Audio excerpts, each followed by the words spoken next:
I welcome all to the international webinar on language and communication, jointly organized by Division of Languages, School of Life Sciences, JSS AHER, and Cape Common Trust, India, and Lavender Literary Club. I welcome Mr. Perodin to this second day of webinar. Hello, sir. So, before my colleague Aruna will formally welcome you, before that, I'll just welcome all the other people who are present here. So, even though my Vice Chancellor, Registrar Kushalapa sir, and my head of department are not physically present, I welcome all of them to this webinar series. And I would now talk a little about Cape Common Trust, without whose cooperation this webinar series would not have been possible, and I'm extremely grateful and thankful to Dr. Regent Silvest for helping us and extending his patience and organizing this 3-day webinar series. So Cape Common Trust was formed with the aim of education and charity. The foundation president is Dr. R.S. Regent Silvest. For people across the globe, the Cape Common Trust symbolizes humanitarianism and signifies a new force of environmental integrity. The primary objective of the Trust is to promote charity and a new learning environment among people all around the globe through services, educational institutions, conferences, and publications. The service of the organization will be available to all people, irrespective of caste, sex, creed, and religion. Cape Common Club is a feeder organization of Cape Common Trust. The purpose of this feeder organization is to organize programs to promote academic activities throughout the world. I now request Ms. Aruna Kumari, Assistant Professor, Division of Languages, School of Life Sciences, JSS AHER, to formally introduce our speaker for today, Mr. David D. Perodin. Over to you, Aruna. I take this opportunity to introduce our speaker for today. Mr. David Perodin is the English language specialist with the Institute for Population and Social Research, Mahidol University in Bangkok, Thailand, where he teaches academic reading and academic writing for social sciences for master's and doctoral students. He is also the journal manager for the top-tier Scopus Index Journal of Population and Social Studies with the same institute, in addition to being the recipient of several prestigious international awards for his contributions to global education. He has acquired exemplary teaching qualifications and certifications along with a Bachelor in Secondary Education with honors and a Master of Arts in Teaching with honors, both with concentrations in English. He is currently a doctoral candidate pursuing a PhD in Applied Linguistics for English Language Teaching at King Mongkut's University of Technology, Thonburi, Thailand. We welcome you, sir, to the second day of the webinar series, and we request you to take over the webinar and address our participants. Okay, thank you. Thank you, sir. And I have one hour. Is that correct? Yeah, you can take more. You can take 1 hour, 10 minutes, 15 minutes. No issues. No. Oh no. I'm very, very American. I have my timer. Okay. So yeah, fine. Make sure. Fine. Okay, fine. Thank you. Thank you so much. Thank you. All right. Let me see. Let me share my screen. Let's see. Present. Window. Yes. Okay, great. I'm assuming everyone can see this. Yes? Yes, it's visible, sir. It's okay. Visible. Critical thinking. Beautiful. Yes. Okay, good. Okay. Well, I have been living and working in Asia and South Asia for a long time. And I found that in many education systems, especially here in Southeast Asia, the education systems have been trying to implement and promote the use of critical thinking skills for, the past 2 decades. But for some reason, the critical thinking skills are not easily adoptable in some Southeast Asian settings. So today, I just wanted to very simply discuss developing critical thinking skills and how to communicate in the real world. Oh, yesterday I was a part of the presentation, and it was great. Soft skills. Soft skills match very well with critical thinking skills. So that's me in my tie costume. So now, President John Fitzgerald Kennedy, he stated that too often we enjoy the comfort of opinion without the comfort of thought. When I was younger, I really did not know what this meant. But as I aged and matured, and as I spent time in the real world, I come to understand that so many people in this world are full of opinion, and they very seldom give credence or give thought to what they say or what they do. And President Kennedy was right on point. And it's sad that even we're almost in 2022, and such a big majority of the world just do things without giving much thought. So I would like to introduce a few things. I would like to talk about what is critical thinking, and some aspects of critical thinking, how critical thinking can be used, and things such as that. So when I ask someone what is critical thinking, wow, I get meanings, definitions, explanations all over the place. Well, the foundation for critical thinking says, okay, are you ready for this? Critical thinking is the intellectually disciplined process of actively and skillfully conceptualizing, applying, analyzing, synthesizing, and or evaluating information gathered from or generated by observation, experience, reflection, reasoning, or communication as a guide to belief and action. Oh, well, I really don't know about you, but I like things a little simple. It takes a little bit for my brain to get behind this definition. As comprehensive as this definition is, all it boils down to is critical thinking is the analysis of information in order to form an objective judgment. That's it. That is it. Just this short sentence. Critical thinking is the analysis of information. Okay, we got that. In order to form an objective judgment. Okay, that's great. That's just simply put, finished. So objective means that you can clearly see. All right. Now, by impartially evaluating the facts related to a matter, one can draw realistic conclusions that will help in making a decision. By impartially.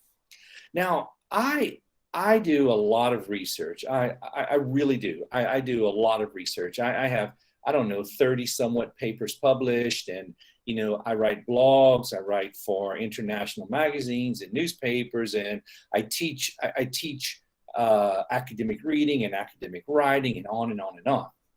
And I tell my students every class, and it's my, I would say it's almost my mantra. And my students, they know, they repeat back to me. I ask the question, what element is the most important part of academic writing? Well, it's easy.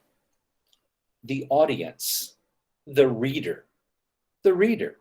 Now, I do research about language. I do research about linguistics, intercultural communication. I do research about how language is used, or the power of language, how language is used in authoritarian systems, and all these things.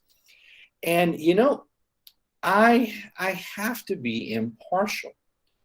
Whether or not I agree or disagree with authoritarian systems, whether or not I agree or disagree with a particular religion, a particular political viewpoint, it's completely irrelevant, because facts must be evaluated impartially, without my biases. And employers, especially international employers, look for these things. They want people who are able to properly analyze a situation and produce a logical, reasonable conclusion. That's it. They want people who can think through problems. See, oftentimes, especially in developing countries where the education system is very poorly structured, you find people who tend to be followers. They tend to be very, very obedient. They tend to only do when they are told. And these education systems do not produce critical thinkers.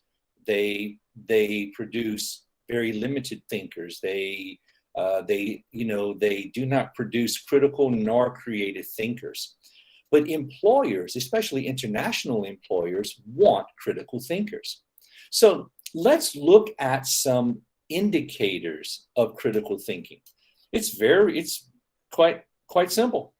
Okay, we know what is critical thinking, and I have already introduced that international organizations want people who can think critically.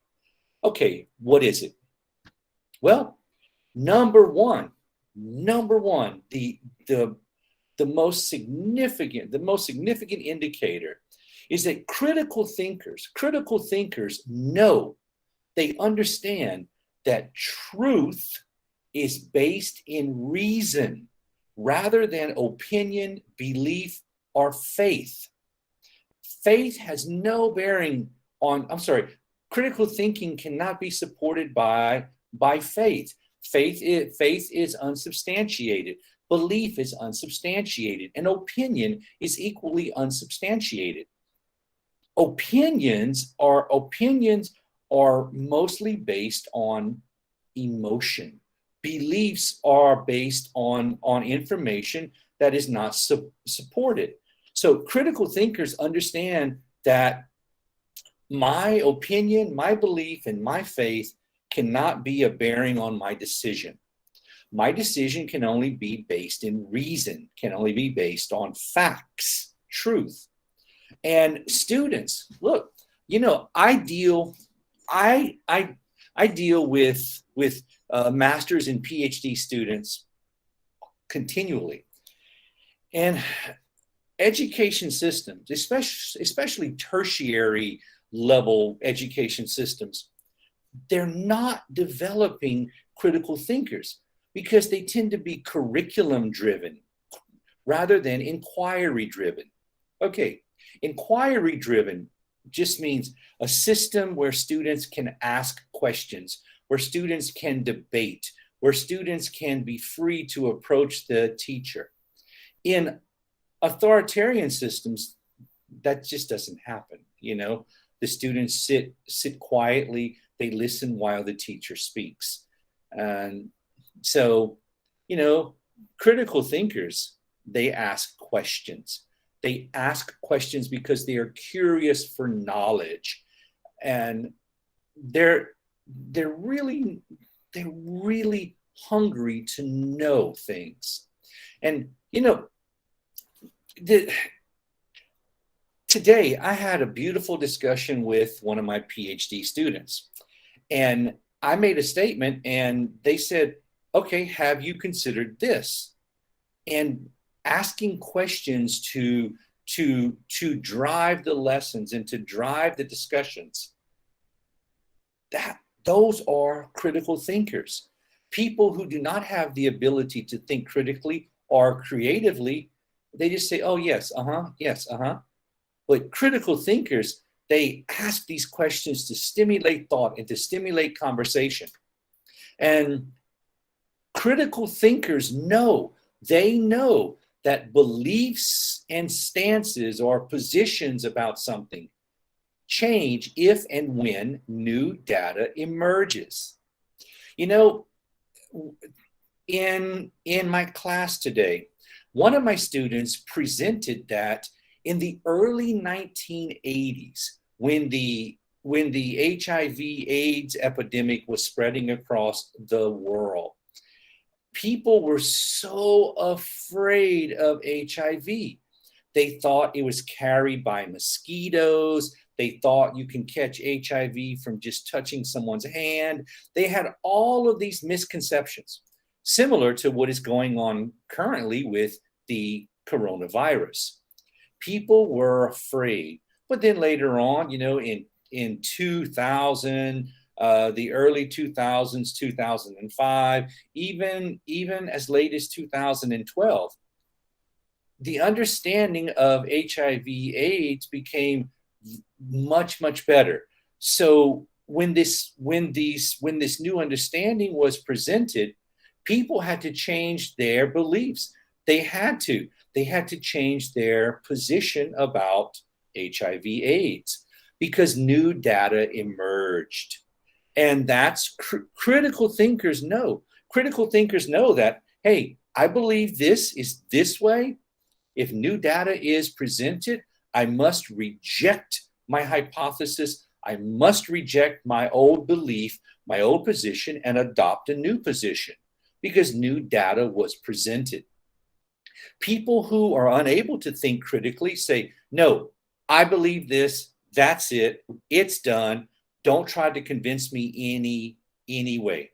And they become emotional because they lack the ability to think critically. So as a defense mechanism, they become very emotional. So you see, what they fail to realize, the people who are unable to think critically, what they fail to realize is the quality of knowledge is more important than a stance of personal opinion. That data is more important. Data is more important than a philosophical position. I believe, I think, I presume. Well, it doesn't matter what you think or what you believe or what you presume. The data shows this. The evidence shows this. I do a lot of research in some, about some touchy subjects that could be offensive. The data, a lot of the research I do, the data shows that, it shows some behaviors of teachers and education administrators that are very unfavorable. And when I present the data, this is the data. We did a valid empirical study, and here is the data. And you would really, really be surprised at how many people say, well, I have never experienced that, so it cannot be real. Well, it doesn't matter if you experienced, you are the outlier. It doesn't matter. The data says this, and the data is valid and it can be replicated. So either you reject your philosophical position and accept the data, or you never grow. And this is and this takes me to the next point. Claims made by anyone, it doesn't matter, are required to withstand clinical, good faith, intellectual scrutiny. Look, every country, every culture, every ethnicity has their academic leaders. And and their academic leaders should be open to discussion. The political leaders should be open to discussion. When someone says, that's how it is, don't talk to me, you do not know anything, well, that person lacks critical thinking skills. Because whatever claims, if someone makes a claim, it doesn't matter, a claim on their belief, their opinion, or their faith, that claim must withstand good faith scrutiny. If that claim cannot withstand scrutiny, they have a choice to reject that claim and adopt a new way of thinking, or stay lost. See, and when people are not able to reject a claim that they have held their whole lives, they become emotional. And when you discuss with someone, look, the data of this analysis shows, or look, there have been 20 years of studies, and out of the 20 years, the majority of the studies show the same results. So if you have 20 years or 30 years or 50 years of studies that were approached from different angles using different methodologies, and they produce the same or similar results, well, you have to understand that these studies have been validated, they have been replicated, and they continue to produce the same results. It doesn't matter how you feel about it. It doesn't matter if you are emotional. You have to understand that reason must be separated from emotion. It's just a simple reason, a conversation based on reason and fact. And critical thinkers love unpredictability. They love disruption, because traditional thinking patterns, this must be this because of this. This must be this because of this. Traditional thinking patterns. Critical thinkers love the unpredictability and the disruption, because critical thinking brings to light data and facts, things that can hold up to clinical dispute. And critical thinkers challenge traditional thinking patterns. I'm sorry, I think her name was Mukta. I forgot, the MC who introduced me. But by the way, if you're listening, you did very well. I forgot to thank you. I apologize. But when she was introducing, she said that the foundation is for everyone, regardless of caste or class, regardless of gender. And I love when she said that, because there are still, even in our modern world, there are people that are still separated because they were born into a certain family, or they were born a certain gender or a certain sex, or they were born a certain skin color, or all of these things that are just completely irrelevant in life. They're abstract. The separations according to these different castes or classes or genders or whatever, they're abstract. And critical thinkers can see that. And critical thinkers can say, okay, this is a man, this is a woman, they're humans. Okay, that's it. And I love to have conversations with critical thinkers, because critical thinkers, they want to be in the company of evidence, truth, data, and perspective. They want to be with other people who think critically. Look, I'm just going to say it. all of you, every one of you, you know those people who think they know everything. You have the family members, you have the friends, they know everything about everything, but none of what they say is based on evidence. It's always, I believe, I think, I presume, I assume.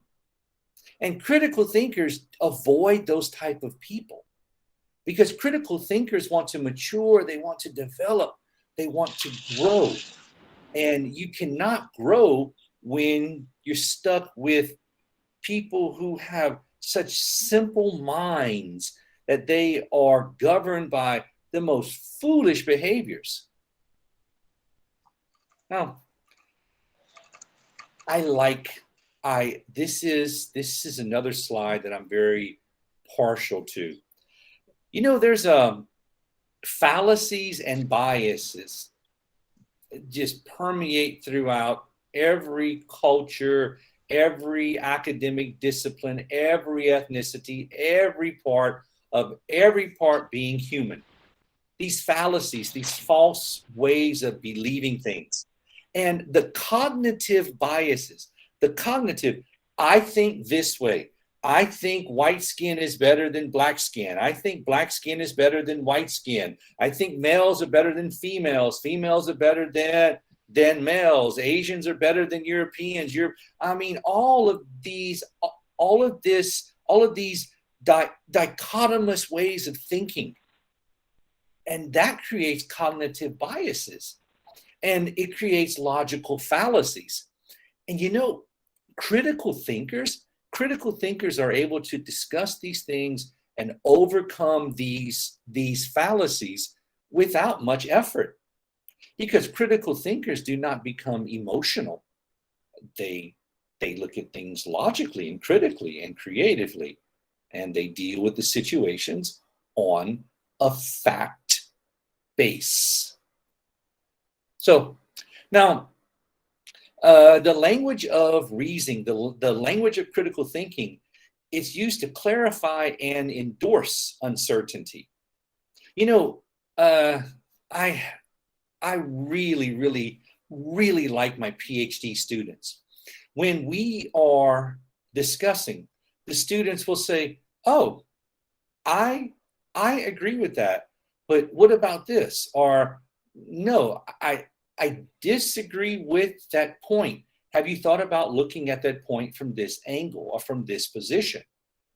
And the thing is, my students, they are uncertain about many, many things because they're students, and they want more knowledge. And I present research articles, I present books, I present everything that I can to help them reach these goals. And this is it right here. This is, someone is capable of rational and critical thought when they are humble. When they say, "Oh, I'm not sure about that," or like, I just do not have enough knowledge about that subject to give an informed decision.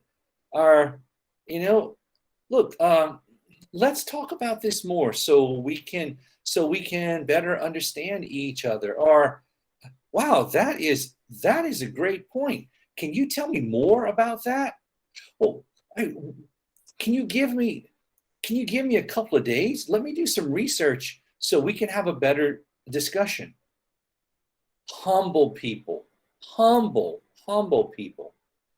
Critical thinkers are humble. People who are unable to think critically are the Mr. and Mrs. Know-it-alls. "Oh, no, it's like this. No, you don't understand. No, it's like this." We all have those bosses, huh? Well, not me. My director, they are lovely. Oh my goodness, they're just wonderful. So, critical thinking skills.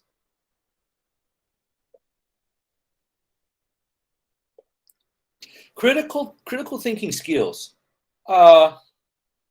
We looked at the definition of critical thinking, and we looked at some indicators. And the indicators I mentioned, okay, this is what critical thinkers do, and this is what people who do not think critically do. Now, critical thinking skills.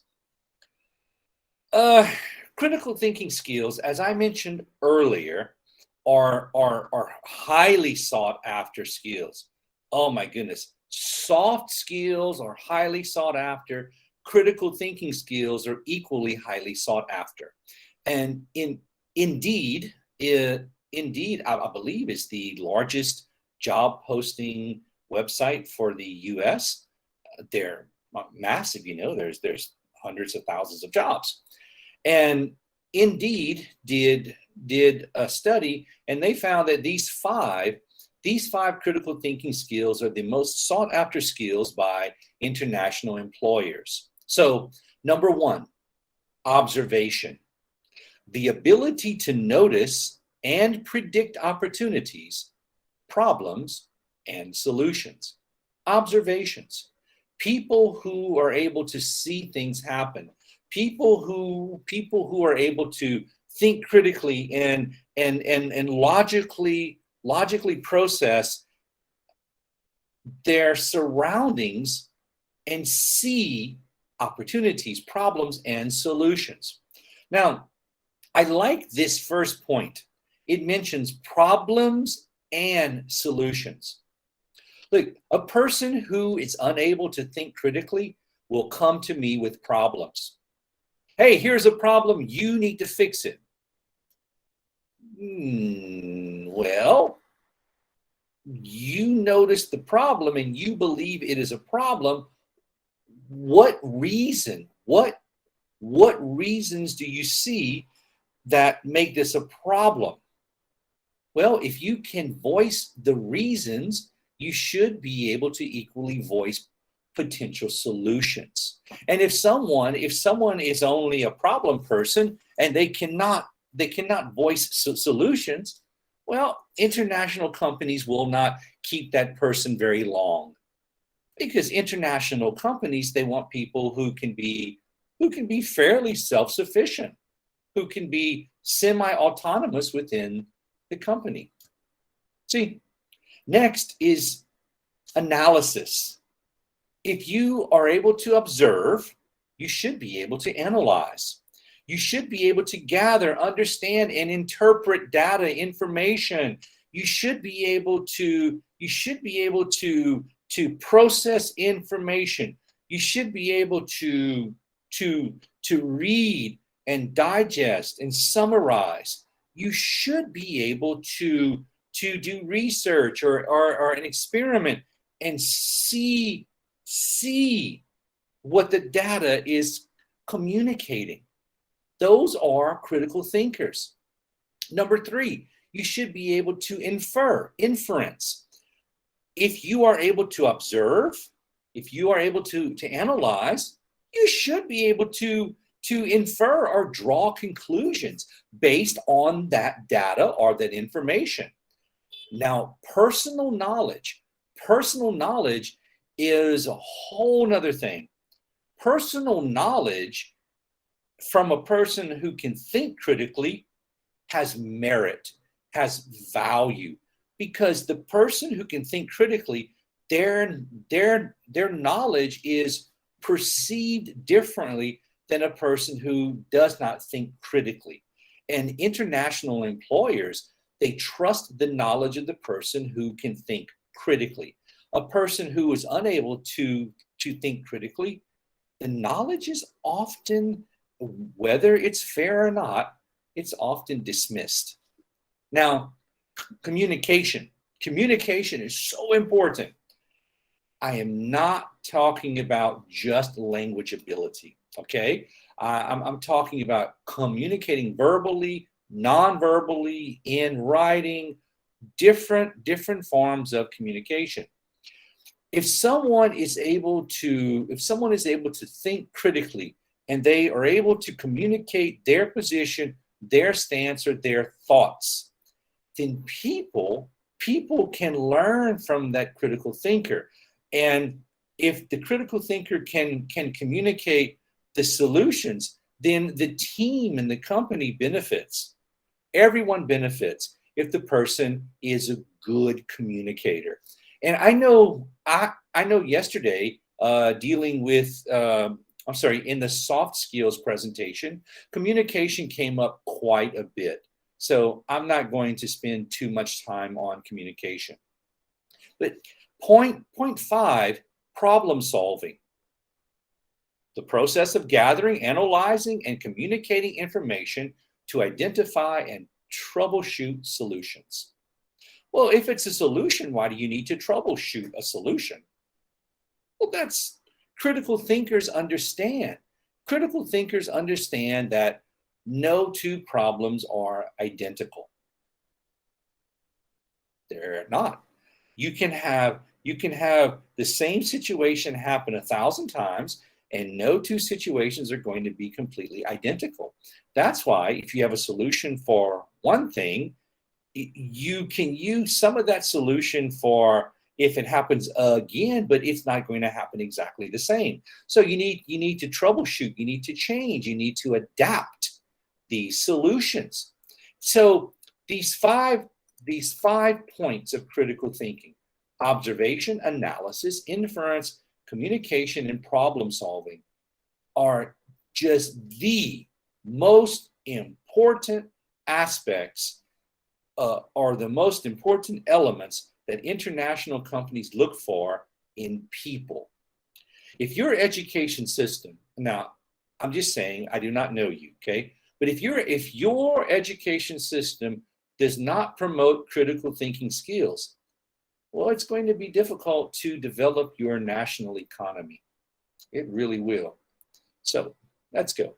Now, we have a few minutes left. So let's talk about the value of critical thinking skills. Value. Okay, look, companies are here. They're here to make money. Sorry. I mean, they're a business. They're here to make money. And they're here to benefit their stockholders and their shareholders. Sir, Oh, sir, I don't even. in writing how will we communicate? How should we develop communicate? Oh, okay. Sorry. 1 minute. Ranjit, the panel will be open for discussion at the end of the session. So you all can make a note of the questions and you can ask David, sir, once he Yes. finishes his talk. Okay, so we have around 30 minutes left. So let sir finish his talk and then you all can ask your questions. Okay? Yeah. So Okay. carry Sorry. on. Okay. Sorry for the interruption, so carry Oh, on. no. Fine.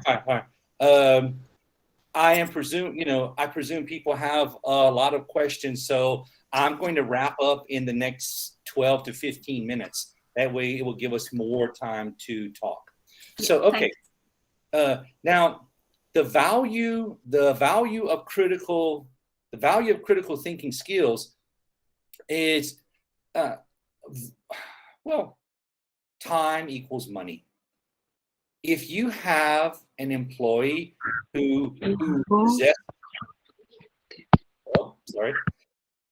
if you have an employee who possesses critical thinking skills, well, you appreciate those employees because they can correctly assess a situation and they can come up with a logical resolution. Now, you want your employees to be free thinkers. You want them to feel comfortable, and you want them to feel secure in their position. And you, as the employer, you want to feel secure with your employee. And see, the value of critical thinking skills is in the time. A critical thinker can process information and come up with a solution and test that solution without bothering anyone else. So the chain of command, the time it takes to go through all of these processes, you don't need to waste that time. So a critical thinker saves time, and time is money. Time is money. You know, I often I I often tell the story of one of my colleagues in Thailand. They own a very large business. I mean, their family owns a very large international business, and they use an attorney. They use an international attorney in Thailand. That that attorney, that international attorney charges $600, 600 US dollars per hour. $600 per hour. My goodness, I know people on this side of the world who barely make that much money per month. My goodness, these guys charge $600 per hour. Now, trust me, if I have to pay you $600 per hour for your service, you better be a critical thinker. You better be able to analyze a problem and make decisions and solve that problem as quickly as possible, because that's my money. And you can imagine employers, I mean, international employers, they pay out millions of dollars per year, millions of dollars per year on operation costs. And if they can save a large portion of those operation costs by hiring critical thinkers who can make correct decisions without supervision, what hope does the person who cannot think critically have? So examples of critical thinking. These are very simple examples of critical thinking. Promoting a teamwork approach to problem solving.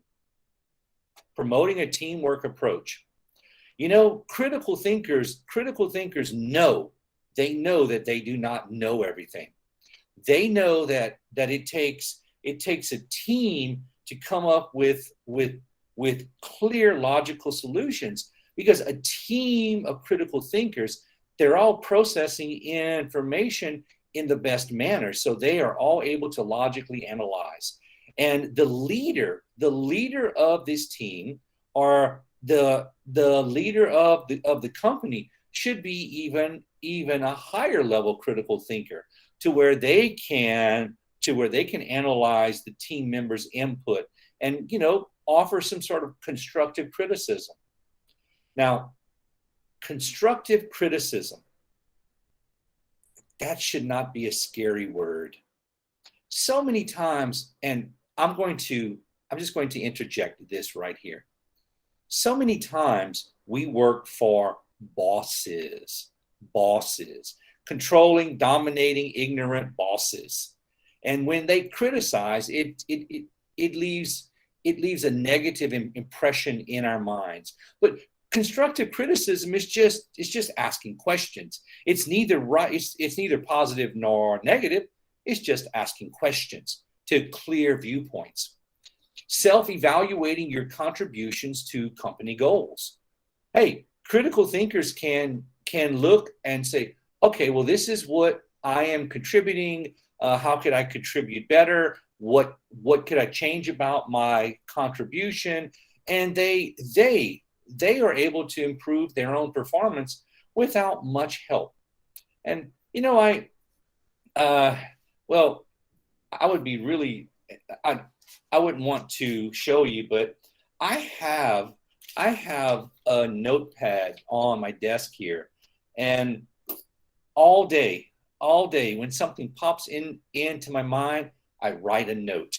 And if I am not solving a problem the best way I could, I write a note, and I try to prioritize activities. I try to see how I can do things better. I have discussions with people who I know can do this better than me. I try to get some advice. I ask them to critique my processes. I critique their processes.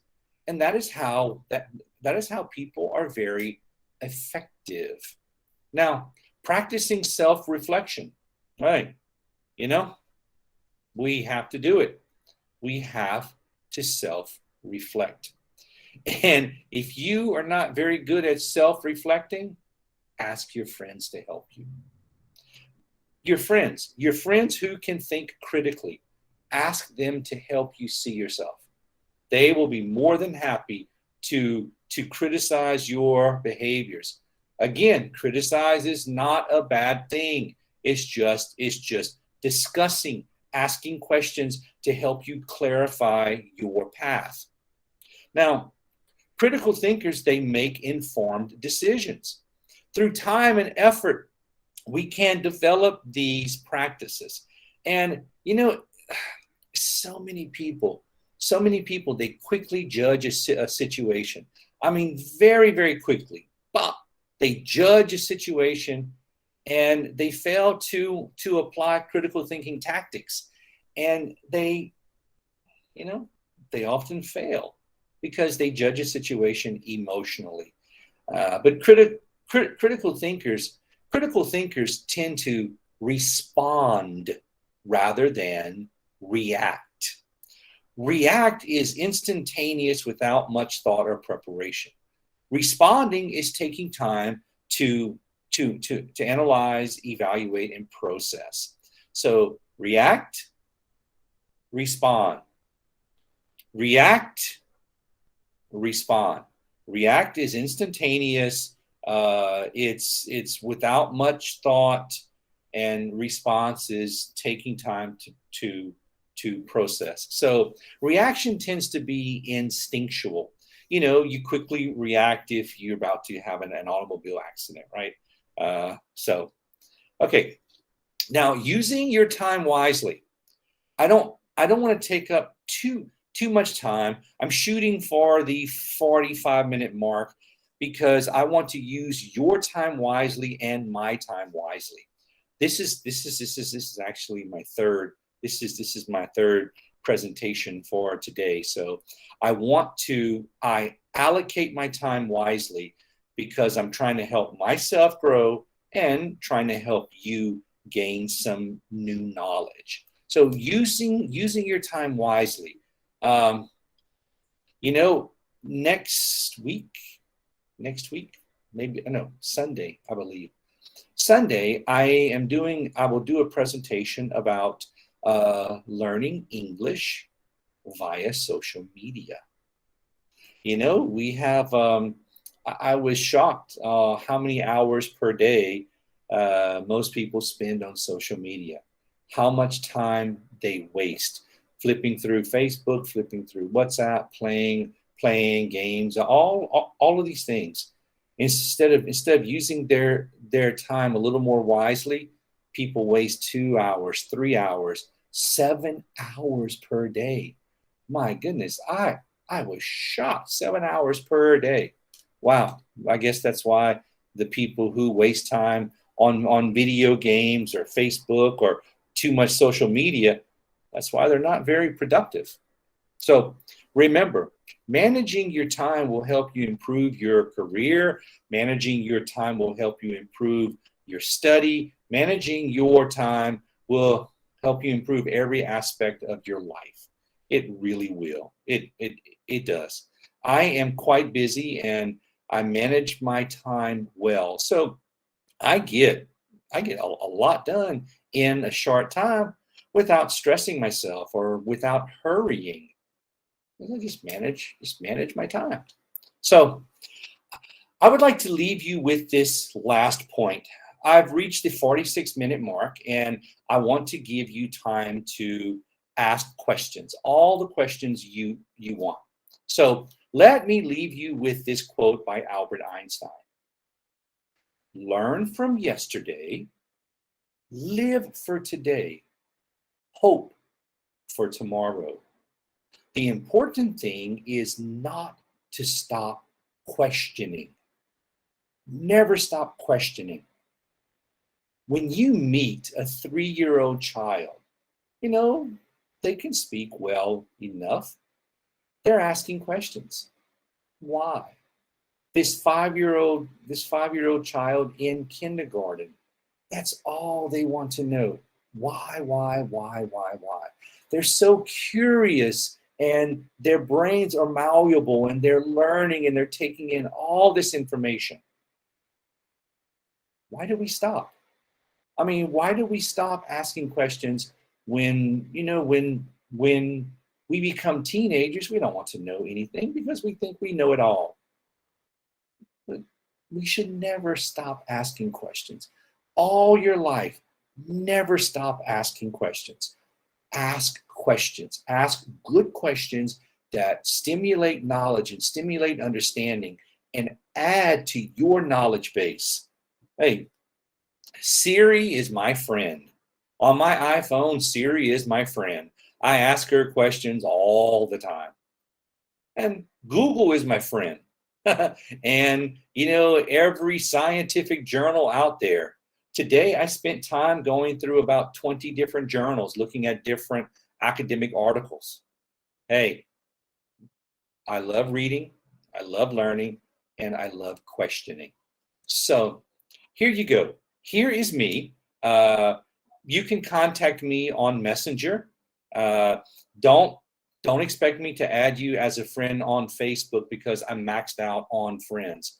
But feel free to send me a message on Messenger if I can help you, if I can answer any questions, if you're interested in doing joint research, any sort of social science research, language, culture, behavior, teacher training, anything within those disciplines.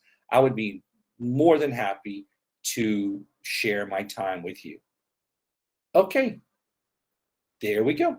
I stop sharing. I'm at 49 minutes. No, I'm sorry, 48 minutes. So there you go. It's question time. So the panel is open for questions. I request the participants to ask questions either by using the chat section or by unmuting their mic and their audios. Yeah. Oh, and if possible, I would really like to see your face when you are asking the questions. Yeah. If would be possible. Great. Yeah. Main problem with the video is because of too many people start using the video, connectivity goes. Yeah. That's the main problem. Yeah. Anyway, let's see. Okay. So I can Hello, see sir. participants. Yes, hello. Oh, Raman, hello. Yes, sir. Thank you. You just ignite the fuel, sir. And I have so many questions Okay. regarding critical thinking, sir. Okay. Sir, there is some good side and bad side of everything. So there must be some barriers regarding critical thinking. Is there any barrier or limitation regarding critical thinking? So how can we solve those problems?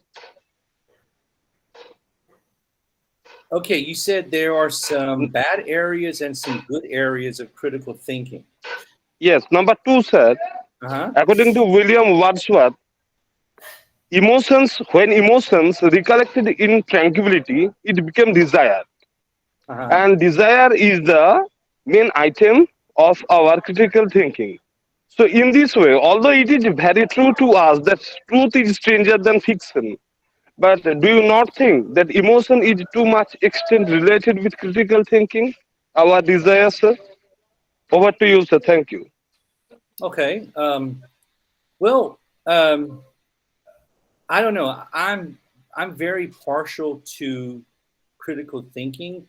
I do not do well in arguments. I don't argue. It is a waste of time. If someone wants to have a discussion, well, present evidence, and then we can discuss like adults. So I guess that could be a drawback of critical thinking. You tend to dismiss people who become emotional and erratic. but desire. I have desires. I have desires to succeed. I have desires to be a better human, a better person in the society, a better husband, a better friend. so critical thinking helps me in all of those areas. So again, I mean, there's really no reason to become blindly emotional when we have desires, because desires do not need to be emotionally driven. Desires can be logically driven. So there's no need for emotion. That's it. Okay, sir. Thank you. Okay, sure.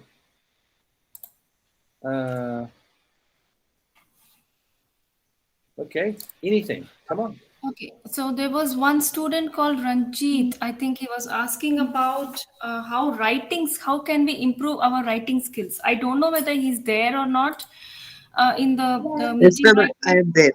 Oh, I am he's there. here. Hello. Yes, Ranjit. Go ahead. Go ahead. Good evening, sir. Hello. Good evening, sir. Good Hello. evening, sir. Hello. Yes. Yes, sir. How should we inculcate our communication in writing? I am asking.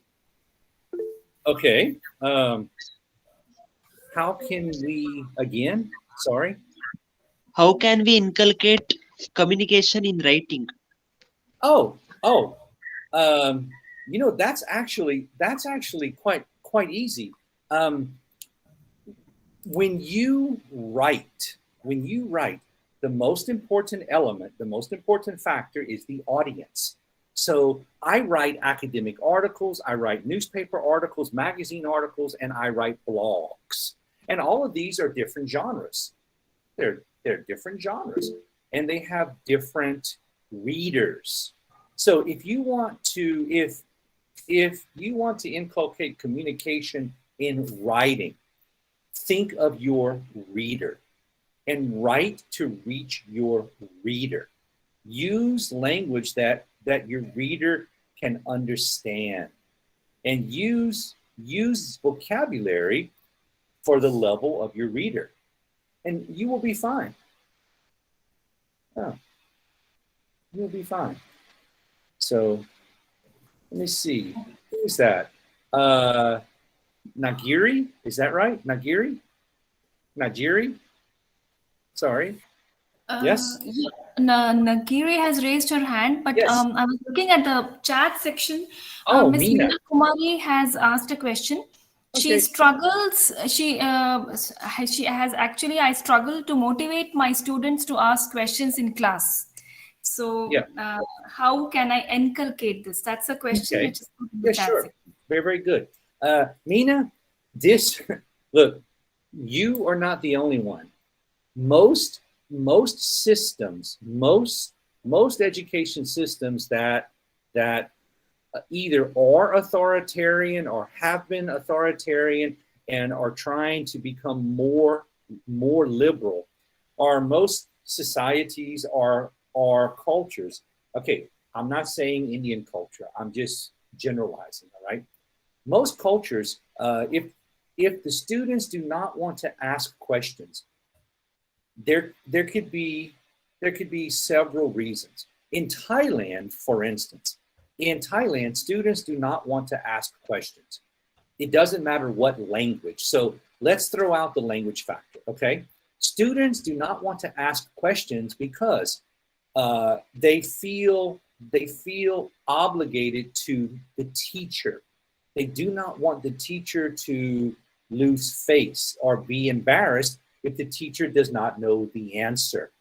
They do not want to ask questions because they do not want to seem foolish in front of their friends. Oftentimes, what research finds is that oftentimes students do not ask questions because the atmosphere, the cultural atmosphere, the learning atmosphere is hostile to those who ask questions. Oh, you're asking a question. You think you are more intelligent than me. Bullying from their friends. Oh, teacher, I don't understand. Can you explain again? The teacher, you should have been listening the first time. So you see this hostility, this negativity in many learning environments and in many cultures stop students from asking questions. So, Meena, you ask a question So I am presuming that you want your students, or you try to create a safe space. All right. I am believing you try to create a safe space, and you are open and encouraging to your students. So if you want your students to really ask questions and to feel free, you need to create the safest environment that you can in your class.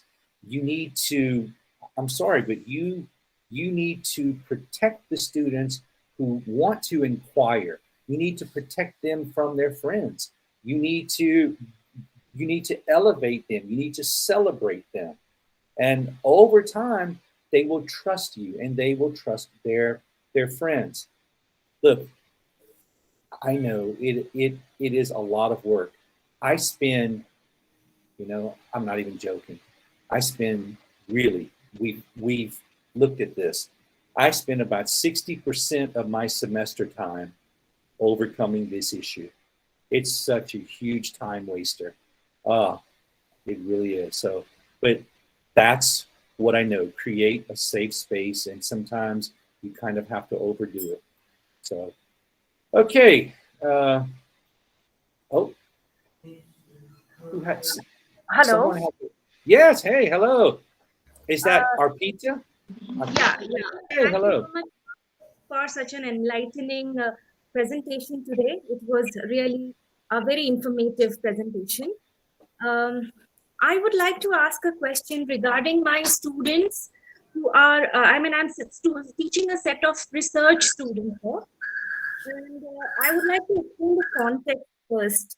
I teach a set of MTech students who are from engineering background, and I belong to social science background, as most of us here are. Yeah. So my problem is, I struggle, to understand a lot of technical things that they need, because I am teaching them how to use English in research paper writing. Mm-hmm. And I want to, make them think critically. And how do I actually prepare myself, or how do I also ask them to think critically? What would be your suggestion in that, sir? I'm laughing because this situation, I was faced with this exact situation a few years ago. My first time teaching, I was teaching research writing, and we had a special class about critical thinking. And guess what? The students were engineering students. And I had the most challenging time. I really did. But it was not about the vocabulary. I taught processes. That's it. I taught the process. And there is a wonderful book I use, academic writing for graduate students. Let me see. Your speech was embarrassing. Okay. Let me see. Academic writing for graduate students. Let me quickly find oh yeah, right here. I got it. Okay. I am going to post in the chat box. Okay, there you go. Academic writing for graduate students. This is the best book. I love it. I use it every day. I use it in all my academic writing classes. This book saved my class. I was so stressed about learning the engineering terminology that I was panicking a little bit, because I have a social science background.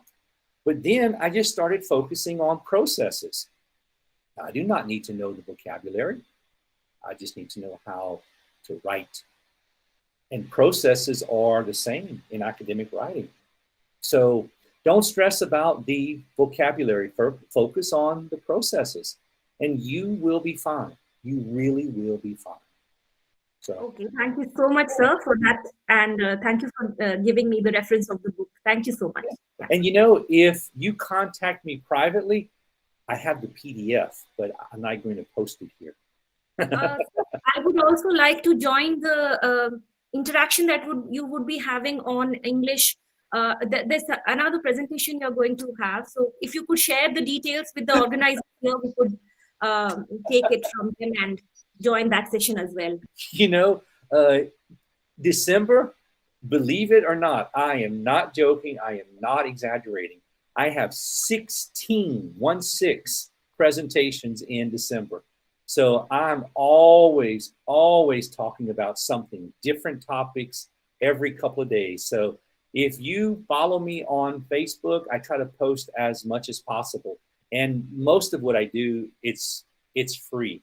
So you can, Great. yeah. Great. Thank you so much. Yeah, sure. All right, let's see. Your speech was embarrassing, and I was very optimistic. I liked your speech for the first time.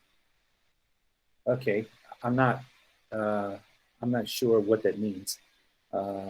Thank you so much, sir, for presenting a valuable speech. Yeah. This is N. Surender, sir, from Miryalgura. Yes. Hello. Yes, sir. How to replace the LSRW in critical thinking? How to replace the LSRW in critical thinking? That's what I'm asking. Yes, sir. How to replace what in critical thinking? Sorry. Critical thinking, LSRW, listening, speaking, reading, writing. How to replace the critical thinking? That's what I'm asking. Oh, okay. Yeah. You know, most researchers say that critical thinking cannot be taught. It has to be something within the person that can be developed. But you know, I found that critical thinking in itself, critical thinking skills, it has to be inherent in some way, right?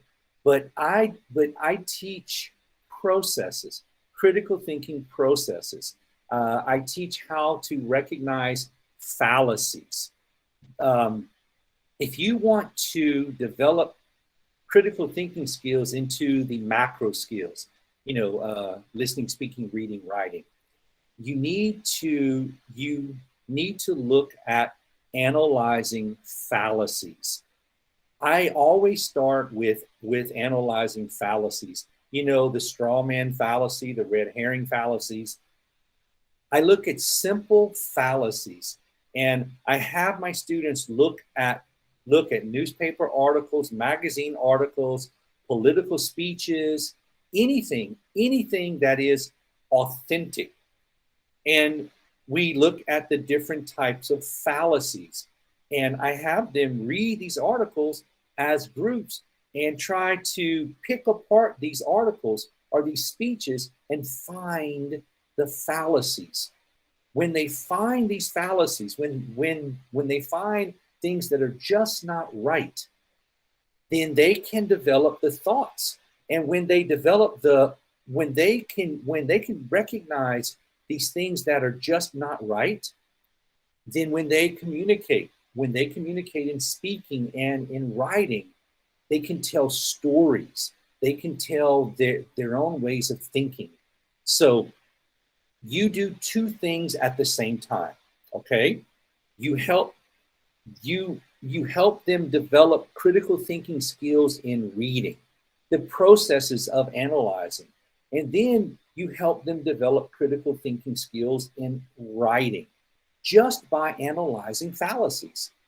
And look, trust me, every political leader in the world, when they speak, yeah, there's holes in their speeches. And every newspaper, when they write stories, there are fallacies. So use these authentic sources, and your students will be excited to find, well, wow, they did this, they said this well, they presented this well, but what about this? These are gaps, these are holes. So yeah, I use it and it works. Fallacies with Authentic Material. My pleasure. Hello, sir. Yeah, hey, hello. Who's that? Hello, sir. This is Vijay. Hey, VJ. I would like to ask a question. Of course. Yeah. How would I, sir, how would I become a critical thinker? Oh, wow. Very, very, very good. And sir, yes. and one more. Yes. How would I become how would I get a critical thinker job after listening your lecture? I'm very excited to become a critical thinker job.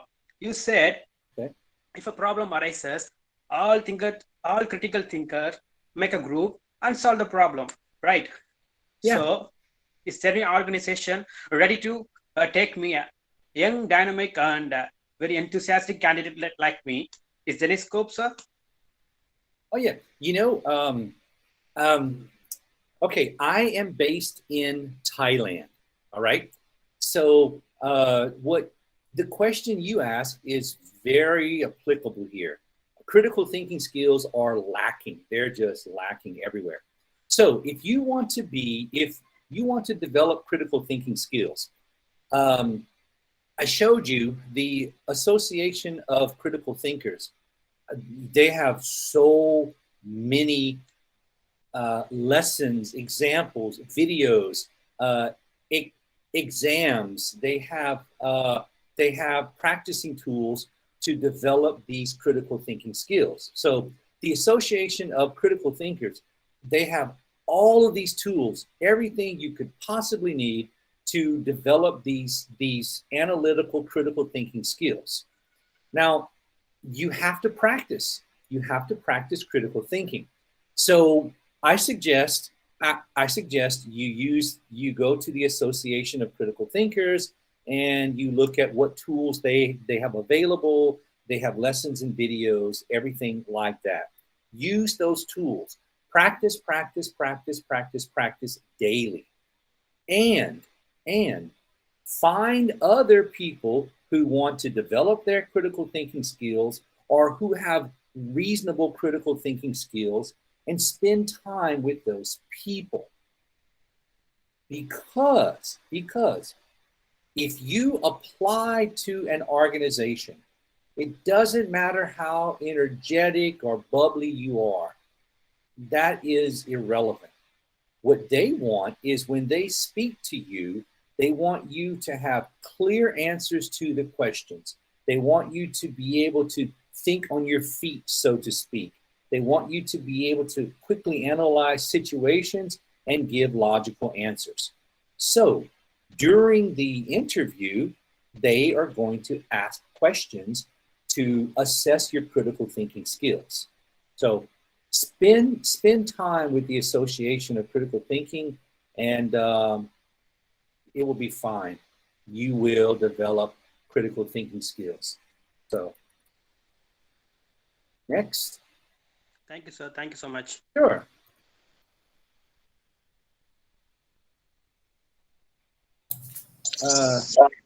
Good evening, Professor.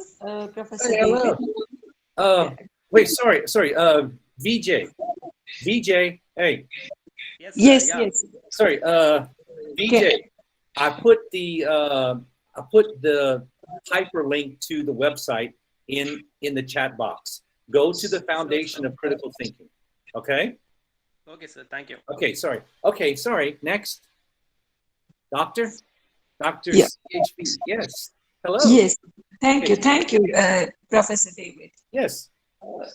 Can you please share your insights on how a literary text can be used in a language classroom to develop critical thinking skills? Oh, wow. Beautiful question. Okay. Now, every text, every work of literature, the voice of the author, the voice of the writer comes through. And literature is a story. And in literature, they have literary moves, The characters have different personalities, and on and on and on.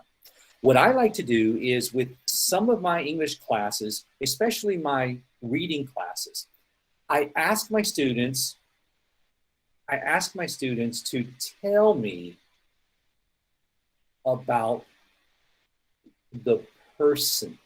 Okay, let me explain. I always start my classes with something very simple. I put 6 pictures of shoes. I put 6 pictures of shoes on the screen. Shoes. Most teachers say, describe the shoes. Okay, that's very basic, low level thinking. I ask my students to describe the owner of the shoes. I want them to look at the shoes and think critically what the owner looks like, what the owner wears, where the owner works, all of these things. Describe the life of the owner. Well, and I go from there to help them create a pattern of thinking, looking beyond the basic, right? So then when the next step, when we evaluate literary work, I ask them to take the characters and to create a different storyline, or to take the characters and to create alternate endings or even alternate beginnings, or to look at the areas. And I say, okay, great. This took place in this area at this time. Tell me,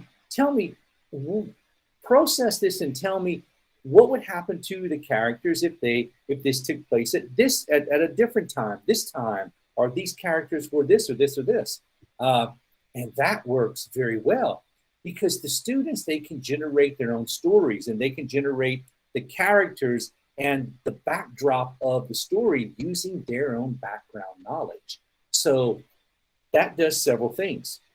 Asking the students to create new stories or new surroundings or new plots or all these things, then they have to do more than just think about that one character. They have to critically think and process how this character interacts with this character, how this character interacts with the storyline, and on and on and on. So it becomes a very logical, critical way of thinking. And all that starts from just the simple exercise that I do, just to ask them to create the owner of the shoes. So that's what I do, and it works very well. So I hope I was able to answer your question. Yes. Thank you so much. Yes, sure. It was really given a clear idea. How should we become a critical thinker in serious matter? What type of decisions we have to take in that type? Okay, who's that? Rajit, yeah. Yeah, Ranjit Kumar KB, yeah. Okay, well, Rajit, in serious matters, it's, well, I don't want to make it sound as simple as what I think it is, but in serious matters, I always make a pro-con list. If I want to make decisions, like buying a house.